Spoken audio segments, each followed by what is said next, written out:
Let me ask you some facts about your running mate, Sure. Governor Sarah Palin.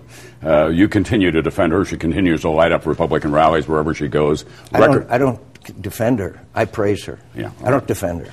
Here's the latest. She needs no defense. All right. And here's another poll. Let me share you with another poll if I can. The Washington Post ABC News poll. And this is what we have to share with our audience here today on that. When she came out of the convention, she had a 59% favorable rating. It's now down to 46%. Unfavorable is up to 51%. This may be the more critical issue for you, and that is independent voters, women voters. Her favorable rating now among them is just 40%. It was 64% right after the convention. And it's now 59%. Many people think that she's just simply not qualified to be president. Because? Not qualified because?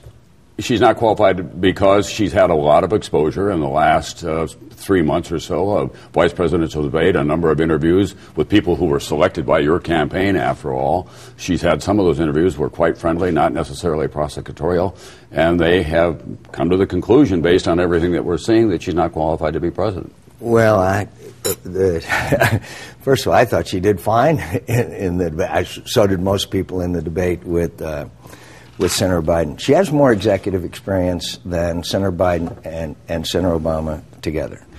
She took on the governor of her own party because she had seen what she thought was corruption. She's been a mayor. She has 24,000 people underneath her. Her husband is works the third shift on the oil in the facilities in the North Slope. They have she has executive experience and has given back money to the taxpayers. She has taken Democrats as well as Republicans into her administration. It sounds like I'm quote, defending her, but the fact is she is a dynamic person with executive experience, leadership, reform. She's exactly what Washington needs. I'm so proud of the way she ignites the crowds, the way that she has conducted herself is, in my view, incredibly admirable. Does Sarah Palin and I disagree on a specific issue? Yeah, because we're both mavericks, but we share the same goal of cleaning up Washington. You think some people, we will clean up and reform Washington together, and she has the credentials and the vision and the dynamism and the strength to do that. I could not be more proud of her. You know, in politics, that symbols are very powerful. Those pictures Sure. of you when you were a prisoner of war in Hanoi have been a very powerful reminder of what you went through. And then in the last 10 days or so, that we've learned that the Republican National Committee spent $150,000 on her wardrobe at Neiman Marcus and at Saks when she was portraying herself as a hockey mom representing the values of Main Street.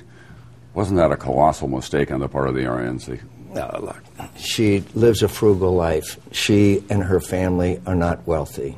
She and her family were thrust into this, and there was some third of that money is given back. The rest will be donated to charity. Americans right now care about whether they're going to stay in their homes, whether they're going to have a job, whether they're going to be able to keep their health insurance. If we're going to come out of this ditch that we're in, they want change, they want reform. She is a role model to millions and millions and millions of Americans.